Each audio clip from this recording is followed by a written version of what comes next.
Good evening, televiewers. Welcome to this other edition of The Point on My Media Prime. Many persons are giving varied opinions as to the celebration of the National Day. We're talking about the 20th of May and the movement Stand Up for Cameroon, and the CPP party also has a stance towards that celebration. They actually expressed worries as to that celebration, and they equally are suggesting ways through which Cameroon could be saved from where it is today. We must understand that the country is at crossroads with very many crises at different levels. Cameroon is not too well up north with the Boko Haram crisis. In the northwest and southwest regions, the country is sick with very many sociological, socio-political crises rocking the nations at other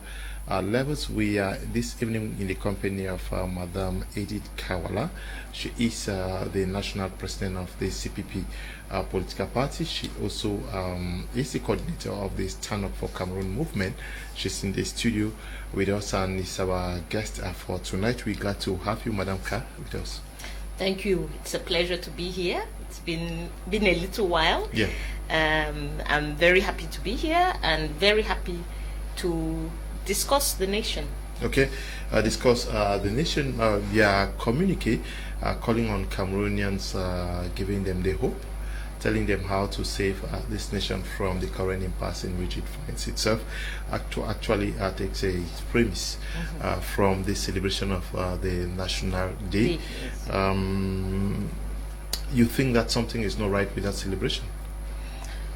Yes, I think it is unfortunate, Mr. Kum, that up to now, our government is not seizing every opportunity. Every crisis is an opportunity. Okay. Because you get into crisis because something is terribly wrong. That is what causes a crisis. Something is terribly wrong.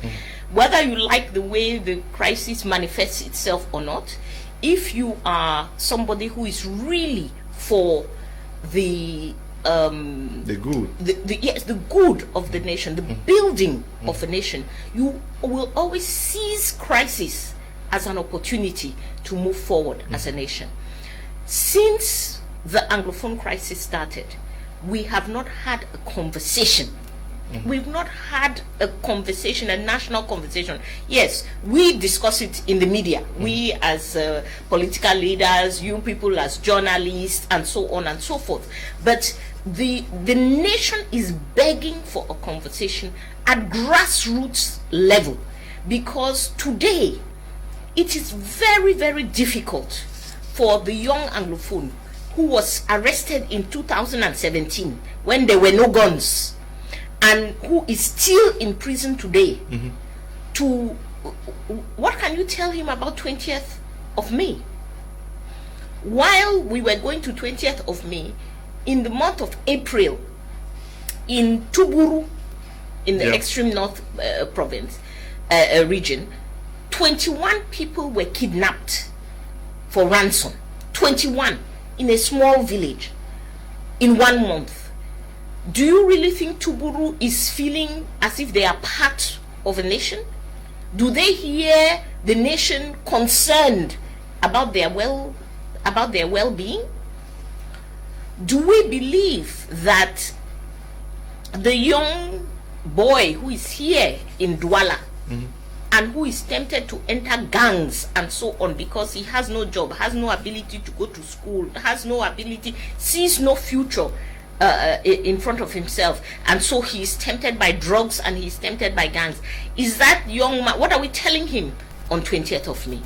The country has so many crises, and the day that we celebrate the nation would have been an excellent day for us to stand up, to come together, to lay out our problems on the table, and to discuss these problems and see how we move forward. We do not see the government in place doing that, and that is why our appeal, can we still save Cameroon, is not an appeal to the BR regime. really for us at Stand Up for Cameroon, the Biya regime is no longer consequential. They are not going to change. They have not changed. They are not going to change. Our appeal is to us as Cameroonians. If we do not step up to the plate, every moment in history has multiple actors. The government is doing what it's doing. The regime is doing what it's doing. But history will ask us, each and every one of us as Cameroonians, what did you do at that time? You say there has not been that opportunity for Cameroonians to come together to discuss, and you think that the 20th of May would have provided that opportunity or platform for Cameroonians to talk to themselves. Yes. But we understand the context in which we find ourselves. We're talking about COVID-19. But the government will tell you that there was that opportunity when the government organized a major national dialogue. I think the first thing that you want to do, if you're sick and you want to heal yourself, the first thing that you want to do is to do an honest diagnosis. If you are sick, Cameroon today is sick. As a country, we are sick. We count the number of dead every 24 hours. At Stand Up for Cameroon, we now do a monthly human rights report. Somebody is dying in this country out of bad governance every single day. So you are sick. You have guns in 8 regions out of 10 are directly impacted by violent conflict. The conflict crossed the other day to Galim, right? Yeah. It has crossed into the littoral several times. So we realize that we are sick. The first thing you want to do when you are sick is to do a proper diagnosis. If you lie to yourself, if you are really sick and you are lying to yourself, you will die. It is as simple as that. If you have an illness and you are telling yourself that no, I don't have an illness, or the illness is not as bad as it is. Are you saying that the major national dialogue was deceptive? It was a complete sham. Okay. It was a sham. It is that we do not have the time. There are so many battles to fight in this country. But I want, personally, as a Cameroonian citizen, I want my money back. My 11 million or how many million they spent on that nonsense, I want it back. And the major national dialogue? Yes, of course. But there are outcomes. What are the outcomes? Outcomes. There is. What did they resolve? We are talking about the fast-tracking the decentralization process. There, we are talking about the special status for the Northwest and Southwest region. Mr. Kum, you know, it's unfortunate. I was speaking to a mayor this afternoon. It's unfortunate because I think I and my firm, Strategies, we were at the forefront of decentralization in Cameroon. Okay. Do you know when we started working on decentralization? The time we did the first local government planning for local government, 1998. Okay. 1998. We are now in 2021. Decentralization was in our constitution, our 96 constitution. We started working on it technically in 98. In 2002, government created a whole ministry for decentralization. 2002, we are in 2021, so that's 19 years ago that they created an entire ministry to decentralize. It now took them from 2002 to 2010 to put out the texts for decentralization. What is this government fast-tracking? They've been fast-tracking decentralization since 1996. These are the things where we say we are lying to ourselves. Yeah, but I was very happy to see that it is CPDM regional councillors who are beginning to come out and who are coming out to complain, to say this doesn't make sense. We don't have resources. We don't have a plan of action. We are not able to do anything. So where is the fast tracking? Okay, when you say mind you, let's keep in mind that national dialogue was 2019. It's 3 years today. Okay, when you say there is a problem with the celebration of the National Day. We're talking about 20th of May, and you think that crises should serve as opportunities to fix things that are not working. What went wrong? Because I'm sure the intention for abolishing the federal system, engaging the system, the unitary system that we have, that was in 1972, was to get a better united nation. What went wrong? What went wrong, I think you have used the exact word, the intention. Whose intention was it? Okay. Did Cameroonians intend to abolish the federal state? Cameroonians never intended to abolish the federal state. It's very important to have historical context. Okay. We are talking about the independence of the French-speaking part of Cameroon in 1960 and the English-speaking part in 1961.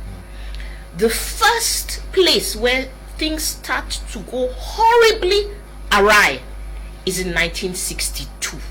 Okay. Ahidjo puts out an ordinance, the ordinance of 1962, which creates subversion. Before that time, both in the French-speaking part and in the English-speaking part, we were a multi-party states. We were multi-party states. There was a lot of intense political activity. Now we go to 1962. The first thing he does is create an ordinance against subversion. Basically, that ordinance says that if you have any opinion contrary to that of the state, any action contrary to that of the state, you can be accused of subversion and loss of liberty. Okay? What people did not realize with Ahidjo was that he was preparing the grounds for 1966. Exactly. So 1962, and don't forget in the French-speaking side, we had a very active UPC, grassroots UPC, that was a real problem for Ahidjo. So by creating this ordinance on subversion, his intention was to authoritarianism. I see the act of that ordinance as the act that really installed authoritarianism in Cameroon. And he was preparing for 1966. And I would say to Cameroonians that we today, we are behaving exactly as our forefathers did. We see things happening. We see them happening. We have a clear intellectual understanding of what is happening, and we are not reacting. We are not saying stop this. We are not turning the tide. So 1966 came the one-party state. So by the time we were getting to 1972, we were in a one-party state with the idea of subversion. We were already a police state. So the referendum was not a referendum. It was not an expression of the will of the Cameroonian people. Number one. Number two is that it was illegal. You had a federal state with a constitution that said you cannot change this form of the state. Now for him to change it, we should have, before the referendum, we should have gone back to have a constitutional amendment that allowed that referendum to be held. So we are talking about a date, 20th of May, on which we celebrate the nation, which is fundamentally controversial. Now, that controversy has been sitting in the population for years today, and today it has come out to the point where some have taken up arms to say we no longer want this. It is not by burying your head in the sand and holding dialogues in Yaoundé. People are shooting guns in northwest and southwest. You are dialoguing in Yaoundé without the people who are shooting the guns, without the people who are victims of the gunshots, without no representation of the people affected by the crisis. And you say you held a dialogue. You were talking to whom? Can you imagine, Mr. Kum, you and I, we have a problem. Then you go to your house and you are holding a dialogue with your wife and your children, and you say you are resolving the problem you have with me? How does that work? Okay, Madam Ka, the president hinted on the 10th of February this year on transition, preparing the minds of people. I don't know whether you got that. And you're talking about saving the nation. It will start a pointer to the right direction, and that we should be looking towards a possible transition in the years to come. As you know, at Stand Up for Cameroon, we've been talking about political transition since 2014. Transition is an obligatory next step for Cameroon. But it is not Mr. Biya's step. I'm sorry. Okay. He is not the one to either guide the transition, lead the transition in any way, shape, or form. He has imposed himself upon us through violence for what are we? 38 years now. 38 years. We are going to go to the next step again with him telling us what we should do? No, that is not going to happen. Okay, it's not going to happen. So the transition that the president is talking about, it's not. I'm not even interested in discussing transition. I think people make a mistake. We as Cameroonians need to discuss our transition, but we certainly should not let Mr. Biya or CPDM be at any kind of leadership position in discussing that transition. Do you observe what is happening with persons who are already talking about a possible the creation of a Frankist movement, which will not be too different from what we have observed in Chad, with the son of the former president taking over from the fallen president Idriss Deby, Okay, we are going to take a short break, please. We're coming right back.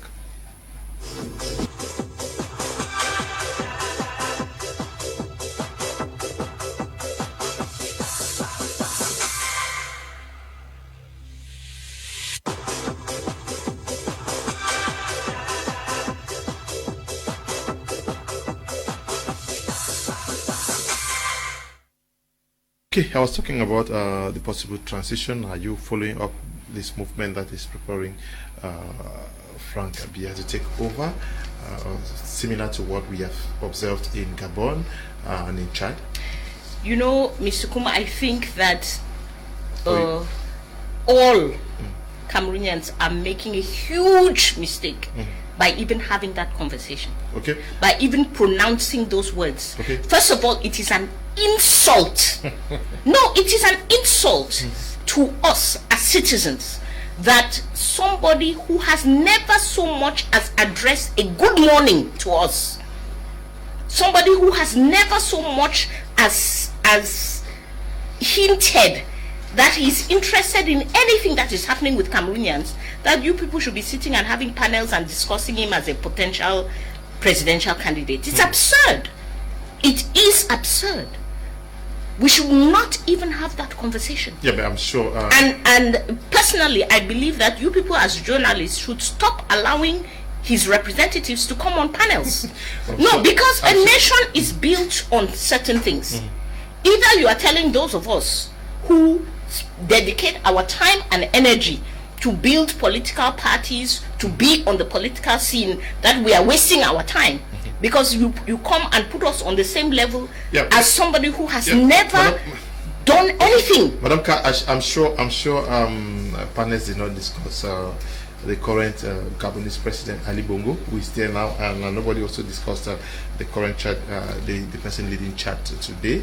But I just wanted to find out what you think about what is circulating out there. But you also proposed the communique issued I don't know 2-3 days ago that you want Cameroonians to rescue the nation, and you think that everybody must join in this mission. Nobody should play the spectator.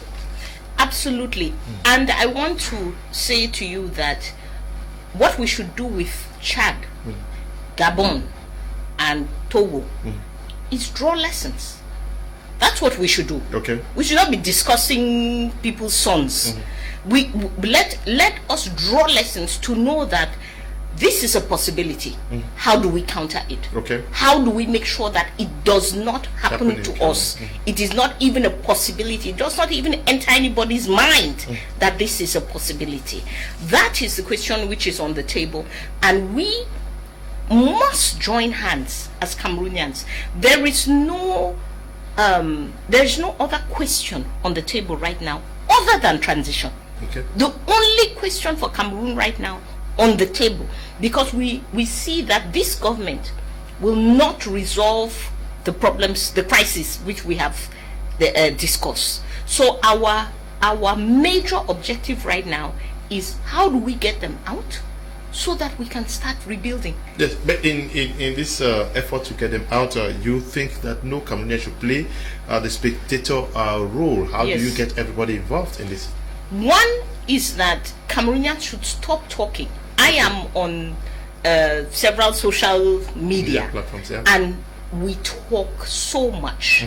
And on social media platforms, I can tell you that as a leader, I reach out to people on platforms. I see you very active and you are saying you are ready to do this and to do that, and I reach out to you and say, hey, we are working on this right now. Would you care to join us? Yeah.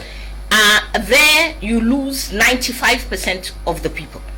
So Cameroonians have to realize that if we stay in the talking stage and we do not move to action, this is a system. It has been in place for the last 60 plus years. We are not going to dismantle it by talking. If we continue talking, we will find ourselves in Chad. We will find ourselves in Gabon. Yes, if we continue talking without acting. So we have to realize that we need to carry out action. It's not action in one day. It's not action in 1 week. It is continuous action to build up the dynamic that can stop this regime. Yeah, but mobilizing the Cameroonian population is not easy, given that Cameroon, we are talking about a nation that has more than 250 tribes. We already know the differences that exist between the different regions. It will require lots of our cooperation from within the political spheres and the civil society. Are you working in that direction, or you stay hoping that the Stand Up for Cameroon can do the job? I believe, Stand Up for Cameroon, we have always been open, and we are always working. We are always present. Anytime people say let's work together, we are present. Several initiatives to bring people together, we have been at the forefront of those initiatives. But I want to say this to Cameroonian citizens: don't wait for the politicians. Okay. Don't wait for the politicians. Let's go to Burkina. Exactly. Okay. Exactly. You need to join movements now. There are movements now who are telling you that we have to prepare for this thing. We have to prepare for our grassroots action. That's the movement to join. And stop. Well, I hear Cameroonian, oh, I wanted to join, but you see, when I looked there, it was a francophone, I'm an anglophone, then the francophone said, no, I looked there, it was more anglophone. We need to stop criticizing and move into action. Movements are built by people. You are sitting there criticizing, join the movement and see how to build it.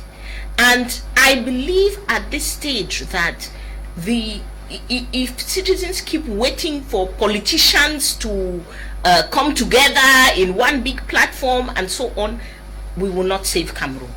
No, we will not. Citizens need to take the forefront. They need to step up to the plate, and they need to say, how can I help? What can I do? I invite Cameroonians to contact us at Stand Up for Cameroon. We are very open. We tell you, we don't force you to join us. If you say, I want to stay in my own organization, we say, great. What are you doing there, and how can we work in synergy so that we move forward? Madam Kawala, you want a regime change, an end to the current regime. we know that elections are coming out in 2025. Why not just mobilize? Don't you believe that through elections, if we were to mobilize many persons, the regime is going to be kicked out? We have tried that for 38 years. It's not working. It's not working. There are over 100 people right now, as you and I speak, in jail. They are in jail right now because of elections. Because they went to the last elections believing that they could go through with an electoral system. No. And the other thing is that history tells us, analysis tells us that you cannot remove a dictatorship who is controlling the electoral system through elections. No, we have described this thing several times. I always like to use the football metaphor that you cannot go to say that you are playing in a football tournament. You are 10 teams. One team is building the stadium and they have built it on a slope. They are standing at the top of the slope, and the other 9 teams are at the bottom. Then they have the referee. They are selling the tickets to the match. They have the fekafoot. All of those people are from their players and ex-players. And then you say, oh, go and play the tournament. What tournament are you going to play? Okay, what tournament are you going to play? But now, this transition you're talking about, you want the regime to end, and you expect that there should be dialogue. Who is dialoguing with who? There are so many points of dialogue today. There is the way that stand-up sees the dialogue. It is a bottom-up dialogue. So dialogue should start at the local level. We think that it can start at the level of the municipality, for example. We should have dialogue at the municipal level where we are talking about the nature of the state. The form different from the form of state. The nature of the state. What is the relationship between the citizen and the state? Because today we are still in a colonial state by its nature. That is, the government does not realize that its job is to serve me as a citizen. The government does not realize that its job is to protect me as a citizen. What you look at our armed forces, where do they spend their energy? Are they protecting us as Cameroonian citizens? They are protecting people who are in power. If we are in a crowd today and we have somebody from the government there, if there are 20 policemen, 10 will be around the person from the government, whereas while the population will be left to fend for itself. In our nature of relationship with the administration, when you go for your child's birth certificate, for any kind of document, do you have the sentiment that people realize that they are there to serve you as the citizen? That the government's job is to give you service? So there is much to be done to transform the nature of the state. We inherited a colonial state and we never sat down to say, you know what, how do we change things so that the state is at the service of the citizen? That is number one. Then we have the question of the form of the state, which is very, very important. What is clear today is that every single Cameroonian wants more autonomy at the local level. Every single Cameroonian sees that this unitary state has not worked for us. Unitary decentralized form. Yes, it's not working. It's not working. You know, I don't like the terms of decentralization and federalism. I just did some professional work on it again recently, and they don't mean anything until you get to the content. If you talk about German federalism versus American federalism versus Nigerian federalism, it is night and day. It's very, very different things. So let's not get caught up in terminology. What a decentralized state is a transfer of money and power to the local level.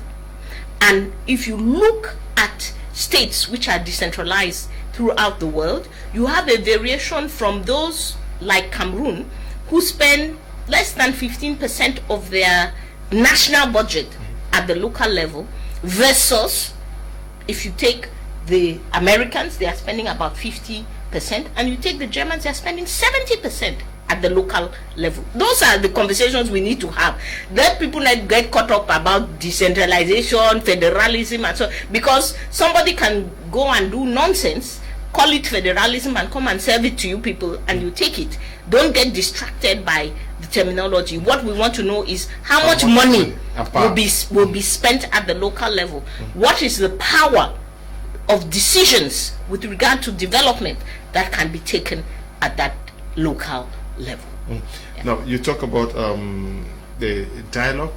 You say dialogue should look at the nature of the state, the form of the state. Yes. We must do analyze our history and do reconciliation.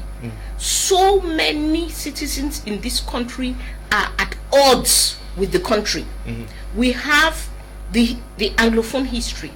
We have the history of what happened at the time of independence. We have the history of the north and the south of this country. We have so many historical things to sit down, moments to sit down, analyze, and reconcile the nation Now, to be able to call ourselves a nation. Let's look at the transition. You think that to save this nation, there is need for transition. How should that work? Transition means, one, the regime has to go. And as we have said it, the best way for the regime to go, and Cameroonians should realize this, the best way for the regime to go is the Burkinabe style. It is the Tunisian style. Okay. Why? Why is that important? Because it is the people stepping into their power and removing somebody from power. It means that anybody else who sits on that seat after that remembers that I should watch how I do my things, because one day people can come and remove me from here. So it is a moment which is very, very important in the history of a country. That moment of democratic revolution, that moment where the people exercise their power. We say power to the people. It's written in the Constitution that it is the people who hold the power. There is a time in the history of each nation where people have to exercise that power, so that those whom they delegate it to remember that this power is not mine. It belongs to the people. They just gave it to me to manage for some time. Yeah. So that is step one. Step two, of course, you have to put in a transitional government. Now, a transitional government means people who will not partake in the next election. So anybody who is part of transitional government is automatically saying, I take myself out of the running for the next elections. And their job is to rebuild the foundation of the nation. You have to rewrite the constitution.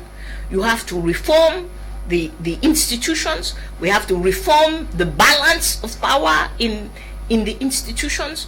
We have to reform the electoral system, so that we can have free and fair elections. And it is only after this that you now talk about elections. This transitional period, so many African countries have done it. We can stay with the Burkinabe example. They did their transition in 18 months. Sudan is undergoing transition right now after getting rid of Bashir. And how did the Sudanese do it? They went on the streets and got rid of Bashir.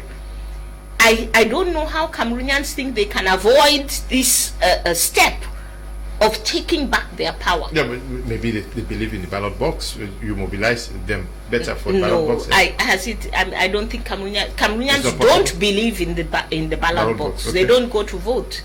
They don't go to vote. They don't go to vote. But you understand that Cameroonians are also not afraid. Yes, they are not too interested in issues of politics.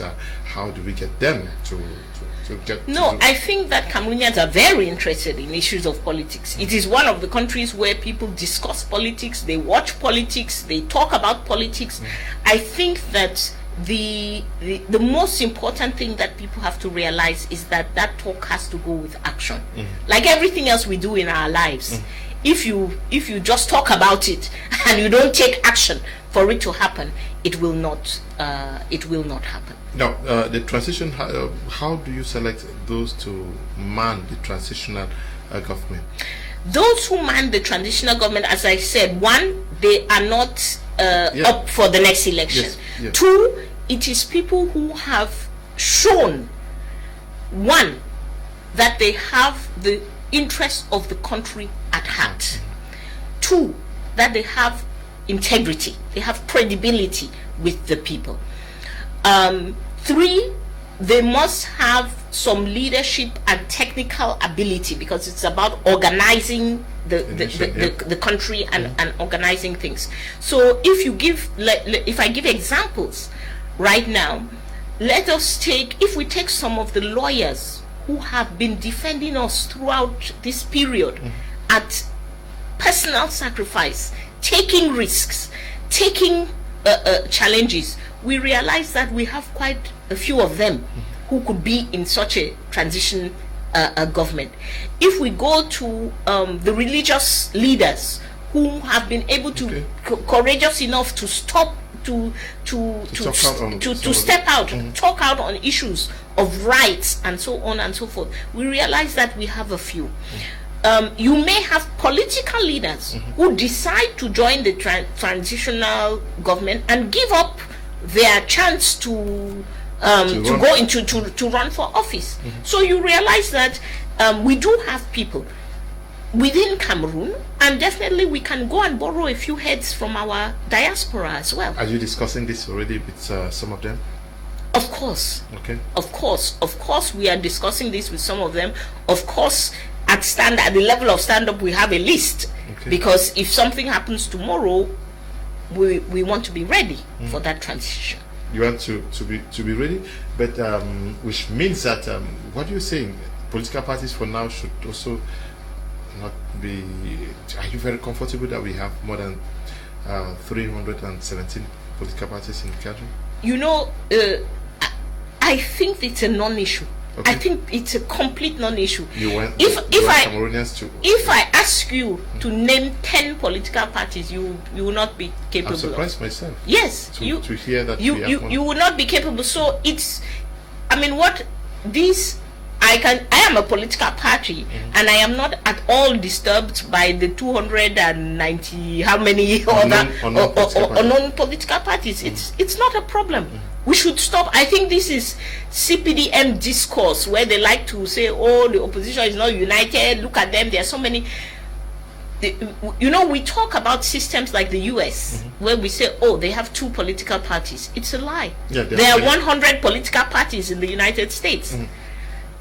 It doesn't matter. Only 2 matter, right? So in Cameroon, we have less than 10 political parties who matter.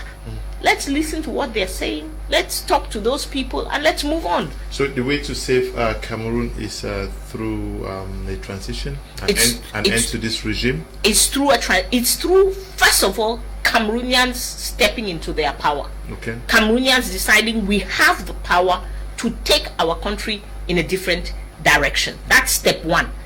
Step 2 is using that power now to get to transition.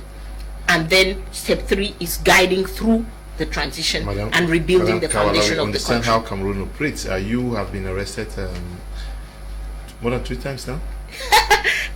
More than 10, I think. Yeah, more than 10 times you have been arrested, and you know what happened to the guys of CRM who are in prison today? Yes. How possible is that going to be? We only get arrested because the rest of you are sitting at home. If we are 10,000 in the street, nobody can arrest us. If we are 100,000 in the street, nobody can arrest us. We get arrested because we are still yes, that is the fact of the matter, is that we are getting arrested because we are still too few. If we are 100,000, we are 23 million Cameroonians. We are 23 million Cameroonians. To date, nobody has held a protest of 2,000 people. So if Cameroonians do not step into their power and decide that this is something that we want, these other countries we are talking about, Burkina Faso, Sudan, and so on, there were hundreds of thousands of people on the streets.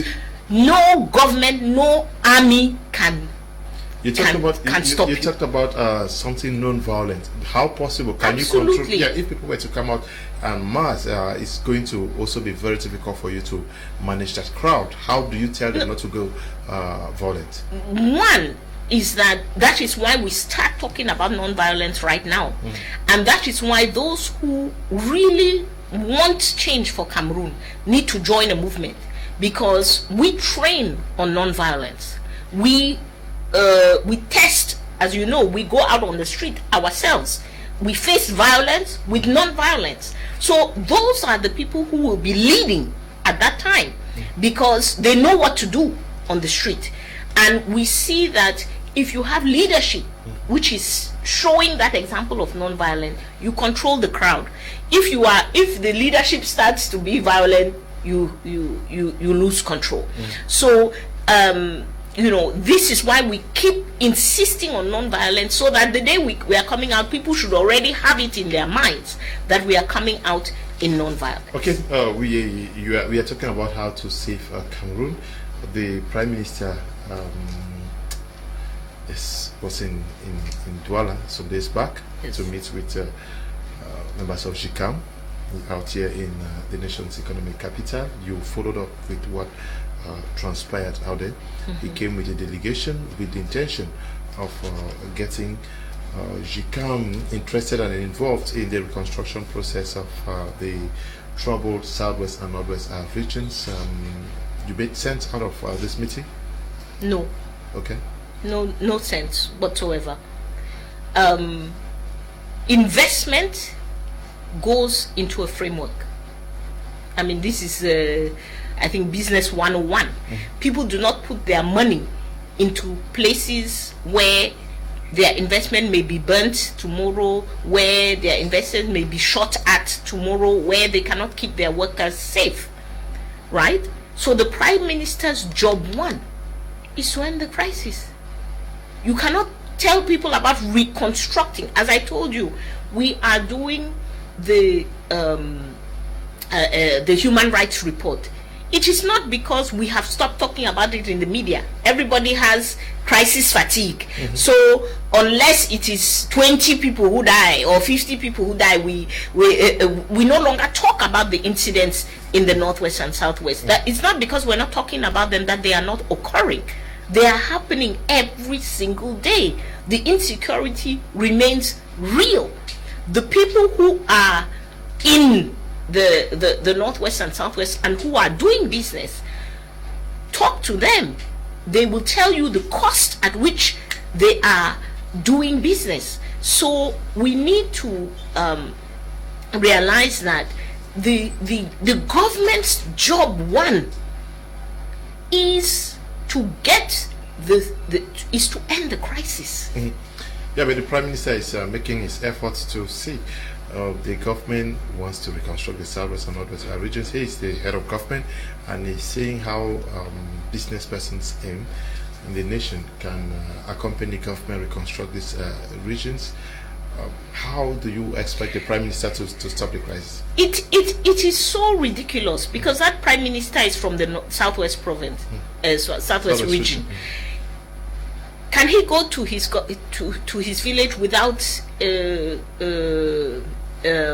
protective gear, without being surrounded by troops? Is he going to give that gear and those troops to every businessman who wants to do, every business person who wants to do business in the southwest region? I mean, we should stop with the ridiculous in Cameroon. We should stop with the ridiculous. You cannot be going to tell business people, come and invest in a region where explosives were going off in Kumba town the day before. how do you expect people to have the serenity to go and put their investment there?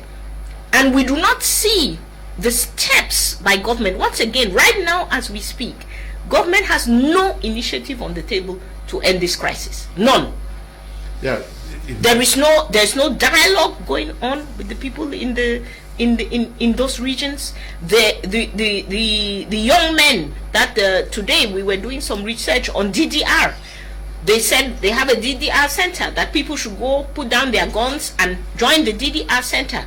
In this 2021, the guys, the young men from the DDR centers have been on the streets. They are protesting.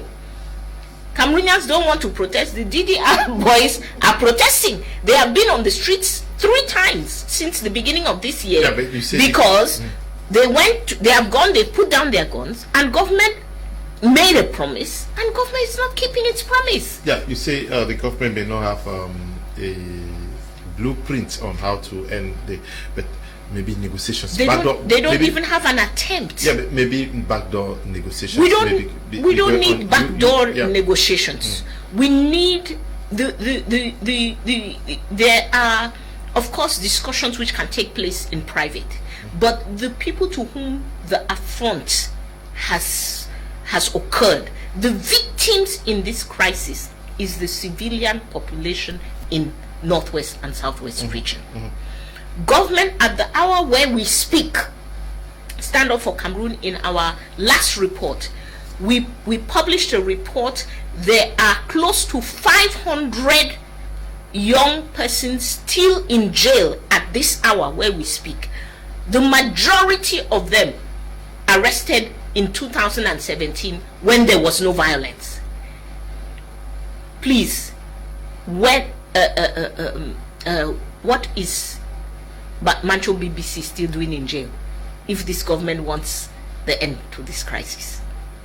What is Mr. Penn still doing in jail if government wants the end to this crisis?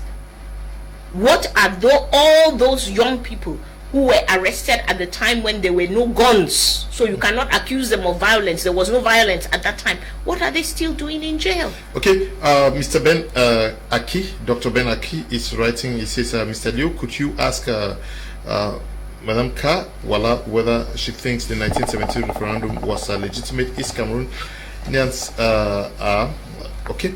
But I'm sure you talked about that also already. Yes, 1972. That was he missed the beginning of the program. I think we started off by saying, and it is also the premise in my 20th of May message, is that this date is illegitimate. This date is problematic.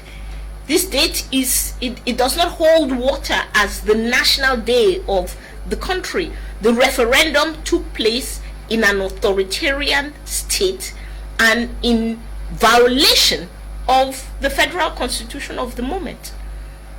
So, Dr. Ben, I'm sure you got an answer to that. But what is actually making news today in Cameroon is embezzlement, corruption, mismanagement of COVID funds, and we are even getting information, though not yet authentic, that some ministers having us not to leave the nation, Cameroon.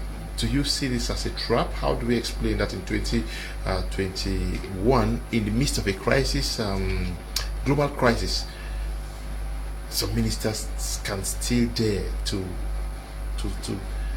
steal money? To steal money, yeah. How do we explain this? It is the modus operandi of the BR regime. These ministers are stealing money every day. It so happens that these particular funds were set aside and had specific processes. They were set aside in a specific process which we can now audit and see what exactly was happening. In principle, we should have ministers arrested by now. We should have ministers arrested. We should have ministers who have resigned at this hour.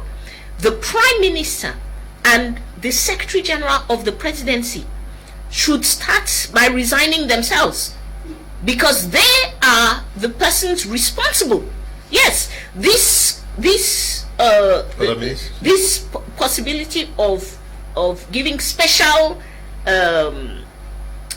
treatment, special markets. They were able to give special contracts, which meant that they did not pass by the regular government contractual process. They had a special process. It was ordered by the Secretary General of the Presidency. He gave the authority to the Ministry of Health to do that. And I said when I was coming that I brought my computer because it's outrageous the amount of money that we are talking about. Imagine, these people have spent 880 million francs CFA for 16 ambulances.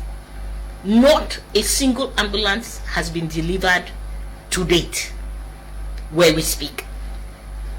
Imagine that they had 96 service providers, none of whom had the agreement to provide services to the Ministry of Health, and they got contracts worth 600 million francs CFA. One person, Mr. Abakar Sidiki Diaby, got contracts worth close to 800 million, 796 million. Him alone. He alone is representing 3 companies. He got contracts worth 796 million. And guess what? He bears the same last name as the gentleman who was nominated by the Minister of Health to preside over the working group. His name is Usman Diaby. So Usman Diaby was giving contracts to Sidiki Diaby worth 796 million. And nobody, I mean, these guys they take us for jokers. They take us for real idiots. Nobody from the minister did not realize that, hey, people are getting the exact same name. People have the same name. They are getting contracts here. The working group, they went over budget. Imagine that they had, for personal protection equipment, right? They had a budget of 2.9 billion francs CFA. That is the masks and the gloves and so on for the medical personnel. 2.9 billion was their budget. They spent 23 billion. You had a budget of 2.9 billion and you spent 23 billion, and nobody, it rang no alarm bells anywhere. How can you go over budget by 20 billion francs CFA? But now there are some of the ministers are being auditioned in Yaoundé, and this is coming at the request of the International Monetary Fund. Yes. To say that those organs that were charged with regulating, monitoring how monies are spent were not doing the job. It is to say, as we have always said, is that this government, this regime, is rotten to the core. Believe you me, in your house, I am talking about your home management, you cannot allocate a budget for 10,000 francs, right? And somebody goes and spends 200,000 and you don't realize it. Is it possible? That is what we are talking about. That they allocated 2.9 billion and they spent 23 billion, and nobody was aware of this until they wanted more money, because we have to realize why this audit is taking place. It's not because somebody wanted to manage our money well. It is that Cameroon is currently in the negotiation phase with the IMF, and the IMF said, hey, can you please account for the funds which you already received before we give you more money? That's why we are seeing this audit taking place. Imagine that for communication. I hope Prime TV got some of that money for with all the work we did. For communication, they allocated 70 million, and they spent. No. Yes. 70 million. They allocated 70 million, and they spent 310 million. How do you do that? How is that possible? To be over budget. Not one time, two times. You know, it's incredible for COVID tests. So while we were looking for COVID tests, because we were looking for COVID tests, there was a point in time here in the month of March where Cameroonians, you couldn't find a COVID test. People were getting up at 6 a.m. in the morning to go and look for a COVID test, and so on and so forth. They went over budget by 21 billion. Yeah, but there's also an issue there where we understand that globally this is bought at this amount, and yet the Ministry of Public Health went buying this for close to something that was supposed to be bought for 7,000 francs. They're paying for. Was it tying with the way our contracts are done? That depend. Well, here is the thing: is that a working group was put into place, and let me tell you the job of the working group. Their working group. This is what is written in their cahier de charge. You know, the terms of reference. Terms of reference, exactly. They were to examine the offers that were brought. They were to give technical advice. They were to formulate proposals on price. So exactly what you are talking about. How is it that a test which the supplier is selling at 7,000 francs is being bought by the government of Cameroon at 17,000 francs? And then when the same test becomes available, that is, a donor agency provides a subvention, so the test is now costing 2,900 francs, we are still buying the same test at 17,000 francs. Of course, if you are buying at 17,000, then you cannot buy enough tests for the population. If you could buy it at 3,000 francs or 4,000 francs and you are buying at 17,000, it means that you are buying a lot fewer tests. This working group's job was to ensure that when they make recommendations, the recommendations are followed up, and they were to give reports. So one of the things that the auditors are saying is that we don't see the reports of the working group. Okay, the reports are not there. We're out of time. Good evening, Mr. Liu, and my regards to Madam Kawala. I remember in law and government, while in secondary school, was told for one to be elected or appointed in high office, he or she should be married. I don't know much about Madam Ka, but I was told she's not married. How then does she intend to be president of the Republic? Molai Kema is writing from Paris. Really, Mr. Molai Kema, really? I don't really? Yeah, He's worried about my state of marriage. They are robbing him blind here. All of these people who are robbing him blind are married, very, very married. Okay. Some of them have 2-3 wives. I'm not sure. Is that his problem? I'm not really? sure. I'm not sure that is found in any law.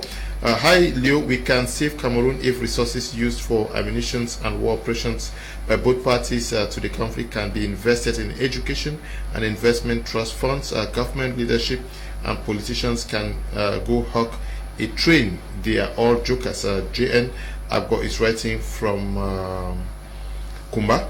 This one's Senderic says, I'm following very closely, watching from Bonaberry. Good evening to you, Derek, and to you, Madam. This one says, Cameroon can be saved only when there is a proper hygiene in the government, that is eradicate corruption and respect of the constitution. Thank you for that one. Writing from the United Kingdom. You are right, Madam. Politicians are all liars. The reason why we are where we are in the place for the first time, Madam, you have spoken the truth. Yeah, but I think she has always spoken the truth. Yes, he's also writing from out of the country. This one says, hello, special greetings to you, Madam Ka. Yes, she received your greetings. I'll just take a few messages because we are out of time. This one says, hello, evening to you, sir, and Madam Edith WALLA, I really like your enthusiasm towards the development of Cameroon. We can still save Cameroon, but we need the support of the military and the consignment of the general Cameroon population. We need to be united to overthrow this regime that has kept Cameroon in the dark for 40 years. Clinton Eno is writing from Boya. Good evening. Now that it's clear Cameroonians are very afraid to lose their lives in any protest, please ask Madam WALLA the way forward. Kellison is writing from Tombel. Yes, I asked that question already, and she told you that you must step out of, you must beat your fears. Good evening. What is the next step now? I am interested to move the nation forward. No more too much talking. Okay. Great. Yes. Send the message. Okay. Good evening, Mr. Liu. I like the courage of Madam Ka. If we had 3 of Madam in our country, we would not be where we are now. Endum. Hope is writing from Loom. Madam Ka, we unfortunately have to end here. I hope you create more time. I want to plead there, Madam Bejeline, you guys should look. I hope next week we create time to be here again, or the week after this. We unfortunately have to end here. Okay. I want to say thank you for coming. Thank you very much. It was a pleasure, and I hope many are like, was it Hope, who is ready to for action, and they should please contact us. They should please contact us, those who are ready for action, because it's time for action. Let's talk more action. If you just watched the program and you want to talk to Madam Ka, please just ask her number. I'll send it to you so that you can reach out to her. Yes, we have to end here. Cannot the messages keep quality. I want to say thank you to you guys who took time off to watch the program. To you, Eli, Desmond, Bertrand, and Noel, who are producing this program. We equally want to say thank you to you, Tabi, Nabe Bryant. Stay blessed. Bye bye.